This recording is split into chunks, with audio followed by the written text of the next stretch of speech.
Welcome to the Polytopia YouTube channel. Today we are going to show you a clash between two Xin-xi players. We will see big economical developments on both sides of the map. We will see a lot of bridge action, but also don't completely cut out the naval sides of the story. And finally, some very juicy knights chains on both sides. I am Wannyboy. And I'm Leliberateur. We're going to be looking at two Xin-xi games from the POLYSSEUM. If you don't know about the POLYSSEUM, make sure to check it out in the link below. And make sure to play in the next POLYSSEUM if you want to feature in the video.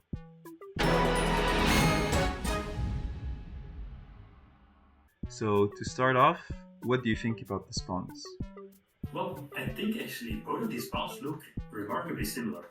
They have a very similar resource in their capital, and they also both have some water blocking their expansion, but only in a few directions, not in all of them. That's right. So in this case, you can see there's a river in between. It's a continent game, so the land is probably not connected.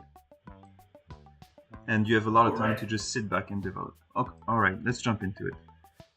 So let's see how he opens. He finds two villages, and he starts with mining, which is a good choice. Classic Xin-xi opening. Upgrades the capital, and he does have access to the lighthouse, so that means he will get a nice big upgrade to his capital on top of this. Okay, it seems like he's gonna have a total of 5 cities and a ruin. So this is a very nice start. Okay, what is he gonna get here in the ruin? Smithery, that's insane. I'm pretty sure it's the best you can get. It's even more expensive than 10 stars, so it's better than 10 stars ruin. It's amazing for this early development as Xin-xi. Right, so let's see what other player has to do, because we can already see his borders up here. Okay, let's see what Kabanos has been up to all this time. Kabanos as well. Oh, too bad. His dead end. But he does find his second village. Goes for mining, again a classic Xin-xi opening.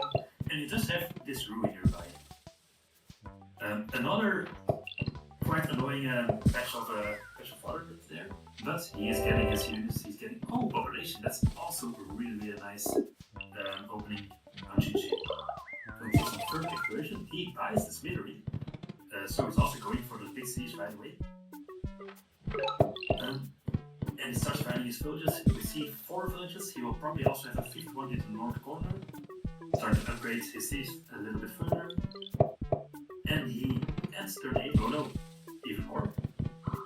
And wow, he goes straight for a giant on turn 8. Puts the money on time, goes population growth. And he ends at 60 stars per turn. Do you still remember how much stars per turn Ipetrus had at the moment? Ipetrus at the moment has also 16 stars per turn. So it's quite equal, it's quite symmetrical. Yeah. Ipetrus is a bit late on the giant, but he'll probably get it in the next few turns. Well, he is late on the giants, but he is early on the villages. Because as you see now, Ipetrus has 4 villages about to get the 5th. That's right. Whereas Kabanos has 3 villages about to get his 4th. Yes. In this scenario, this gives Kabanos an advantage because he'll likely be able to buy a lot of technologies before capturing his 2 other cities. Alright, so let's watch them side by side how they continue their developments. So he's going for forestry. It looks like he's gonna need it for the giant in his bottom cities. And up here, we are going straight to the water. And with a second giant, so it looks like Kabanos really wants to start exploring that. We finally have a giant on turn 10. Pocket Fortune is put down here. Very nice border growth. This gives control over this side of the map. And a nice forge. And Kabanos needs evidence. He uses the mini stores to immediately buy roads, riding, and trade all 3 at once, right before capturing. But he doesn't really do anything with them just yet. So he bought them to keep down tech prices, but at the moment he's not using them. So it looks like Kabanos is just ending his turn, not much to do this turn.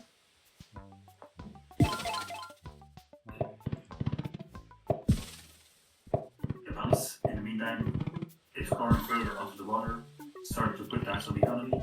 Is he going to put down the markets? Yes, he puts down his first 2 markets. First 2 markets on the map. Now he meets him, gets a lot of stars, gets trade, gets them going.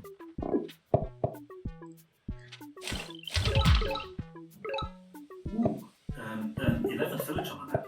That might actually be important. And it looks like Kabanos will be the first one to reach it. Getting a border guard up in the north, it's not the best border guard in my opinion. But it might allow him to improve the market a little bit further. Although not too many resources, and it's a border guard on the side of the map.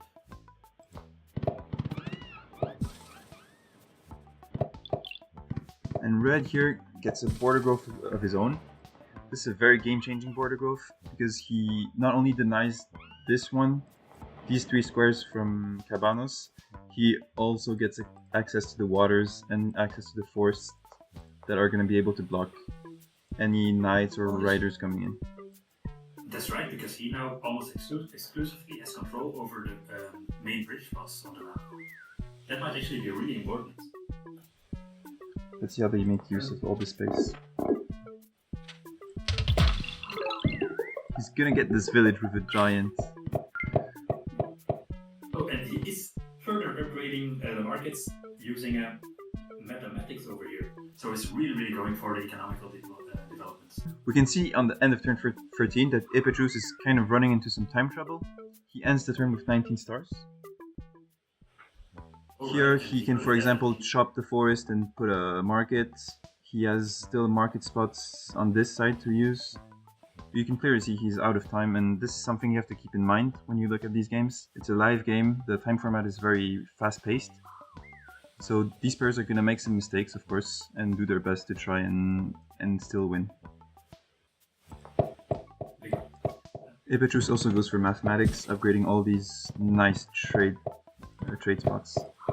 Oh wow, that is 46, even more, 47 stars per turn to 31. Yeah, that's her, but I mean, Kabanos also has the markets, right? So he's also upgrading them. And he is getting closer. I think we see another giant there, yeah. Yeah, well, he also got a pop rule. Still, players are not really fighting each other right now.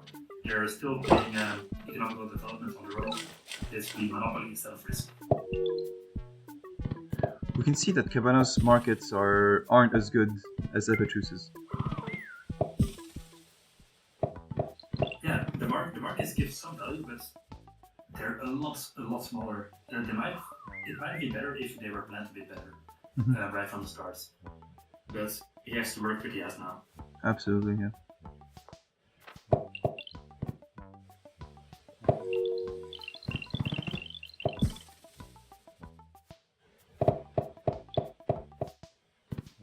Another border growth just to make markets a little bit better.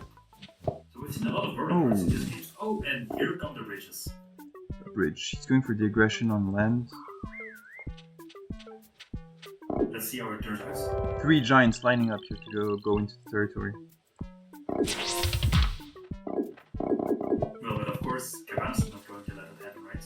Yeah, He has a lot of units on his own. And he just has to defend the single points. On top of that, there's catapults. Catapults can definitely be hurt. Catapults are the greatest counter to giants, especially when they're not vulnerable to scouts or anything from the water.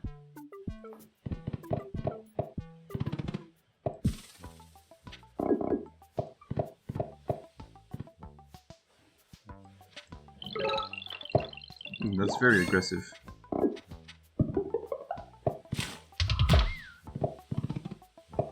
He starts to try and take water control, which is going to be important in this game. Because if he doesn't go into the water, he's going to get run over by bombers and all sorts of naval units. Yeah, so you'll see the fight developing on both sides. Although, those 3 giants, they look menacing, but will they really be able to push into this army? I mean, I see 3 giants on the other side, I see catapults in a defensive position. Mm-hmm. It's gonna be really tough, right? Oh, sorry, 4 giants on the Kabanos side. It's gonna be tough to walk into catapults, yeah. Let's see if he manages to do it.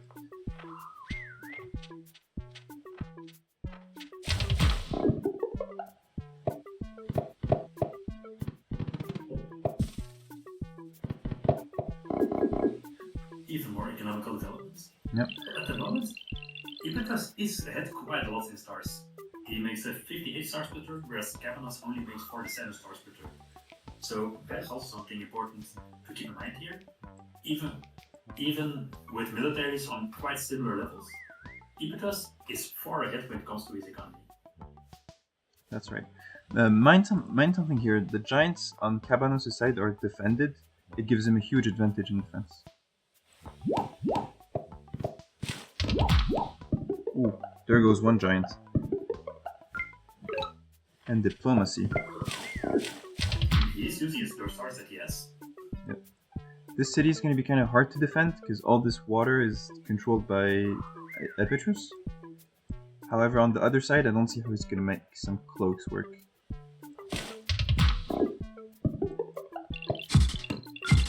Do you think cloaks was the right choice here, or could he have went for knights instead? Honestly, I think cloaks are a little bit slow. They might really help him solidify his economical advantage in the long run.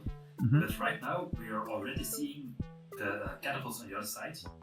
Yes. With his giants pushing in, I think he wants some support for that instead of trying to cheese out the cloaks. So I agree. I think would have gone for the knights. I think with a bunch of knights in the back here, you can maybe chip through a giant and instantly cut through everything and get to the back line.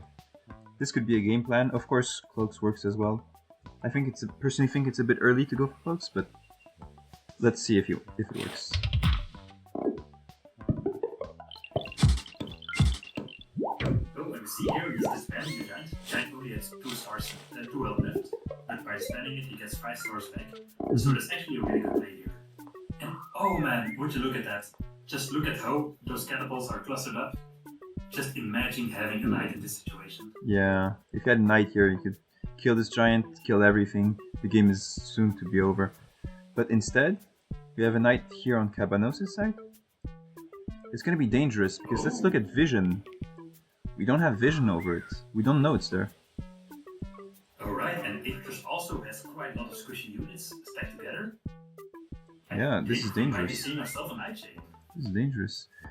Does Kabanos know here Epetrus has a knight? Oh yeah, he does. He can see it.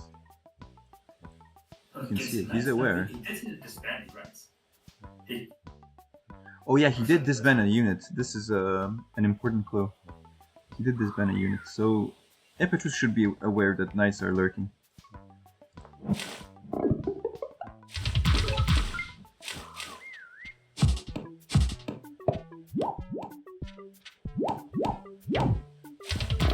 Keeps him going in, keeps attacking the giants, but not really pushing forward, and all with those catapults there. Mm-hmm.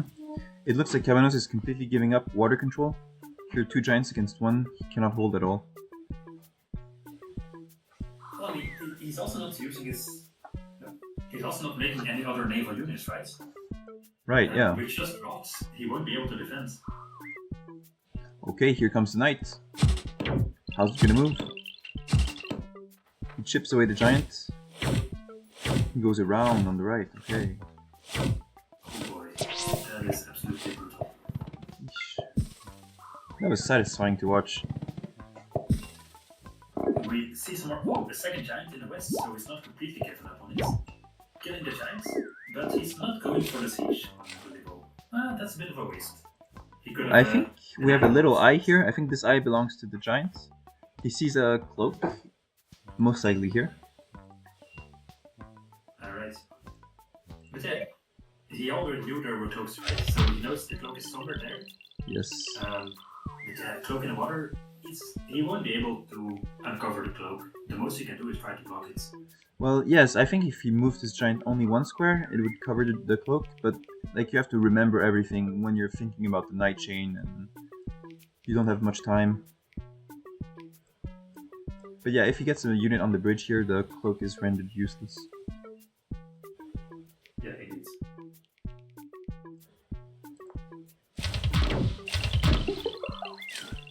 Archery, interesting. I mean, for the defense bonus, I think, but it turns out there's no forests on In the Kabanos city, at all. yes. If there were forests, that would have had some value, but it's kind of lacking. Yeah, in this case, it doesn't really matter, right?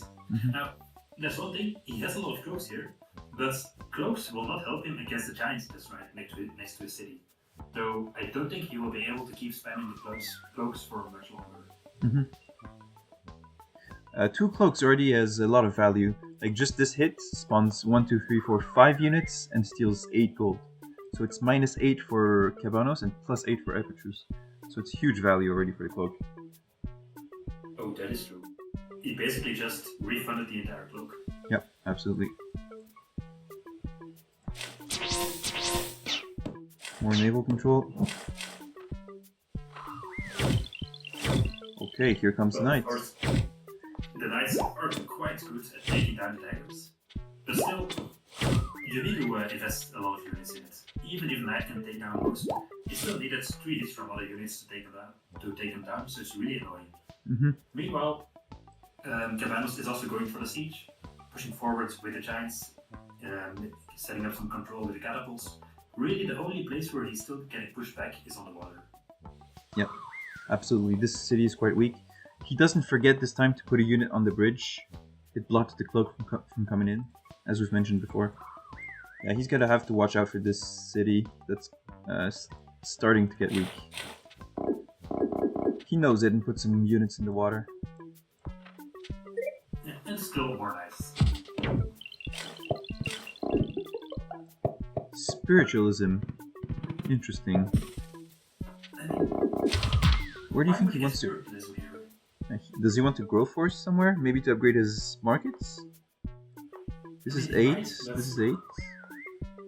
7. There's no one place spots. I would potentially put a forest down, but he just put down a sawmill instead. Here, that's true, yeah. Right there, if you put down a forest there would be no way at all for Kabanos' knights to run in. But he doesn't, so I don't get why he got spiritualism at all. Absolutely. I think you mentioned to me that here a good play instead of archery spiritualism that barely get used would be to go for free spirit and chivalry. Not only do you get access to knights, but you can also destroy the bridge. Destroy the bridge and completely stop the attack. The enemy, right? He's not using any enemies, so if he can just destroy his own bridges, he basically negates the power of this entire knight army. And with all the water control you have a good chance of winning this. So yeah, I think this was a real display to go for spiritualism here instead of going for knights. Although again, we said it before, this player is under immense time pressure, and he just doesn't have time to really think his turn through. He's attacking here in the water as was expected. The cloaks are coming in. It's very dangerous. We will see our siege continues. A lot of pressure on all sides, at least on the land. We have the knights here. Catapults pushing forward. So yeah, he's losing on the water, but on the land he's really moving forward. Yeah, Although, as you can see, there's still some cloaks nearby, and he hasn't been able to find any of them, so the cloaks are still a real problem for Kabanos. That's right. Here there's a cloak, and he knows it because of all his units having eyes. Maybe he can put a port here and put a unit in there to stop the cloak from going in. It's hard to spot, but once you see it, you know it's there. Yeah, and it's something many people forget, but cloaks can move through enemy units while they are invisible. So it's not enough to just block it, you really have to block all the spots the cloak could land on.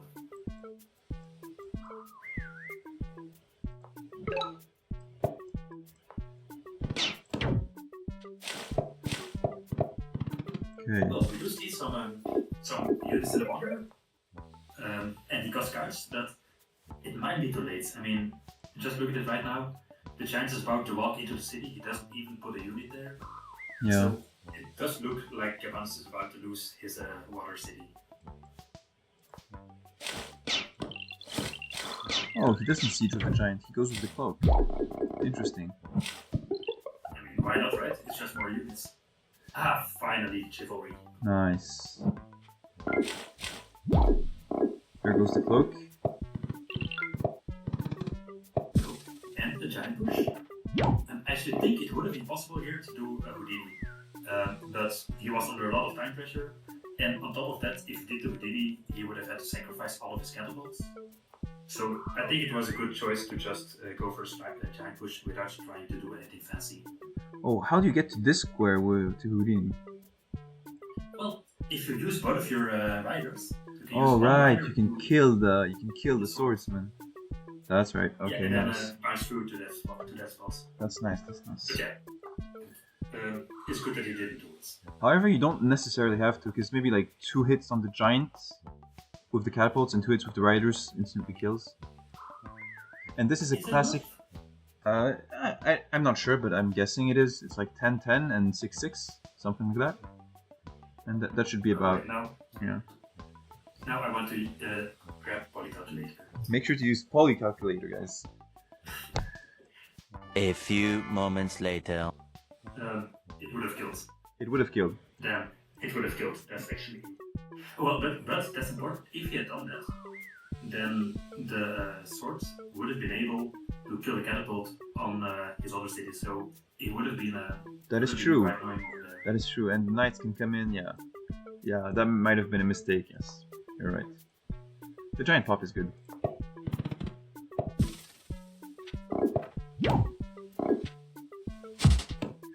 You can see again that he's running low on time because his units don't move at the end of turn.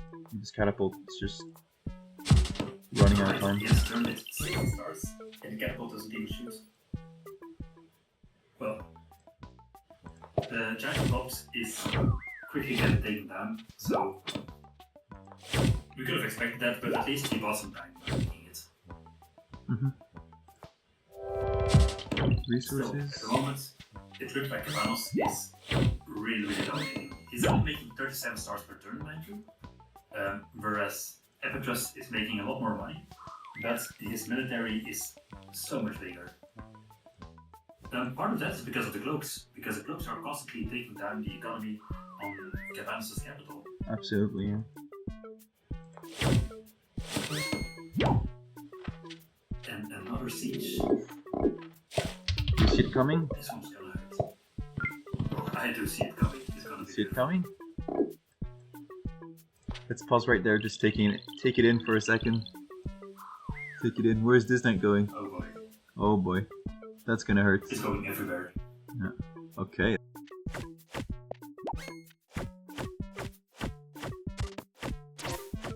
Just parsing through everything. Oof. Although there is the shadow thing. He didn't take that one down. Oh, there it goes.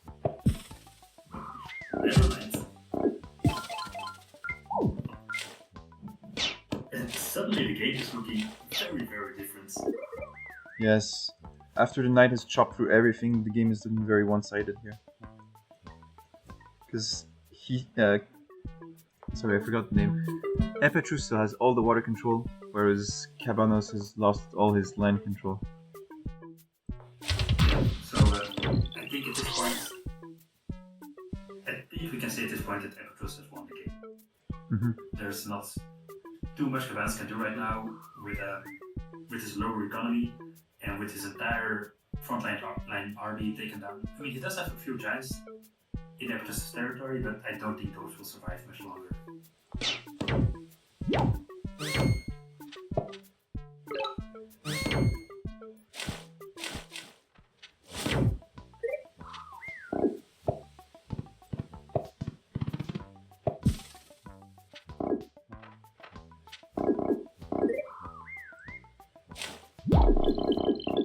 Oof.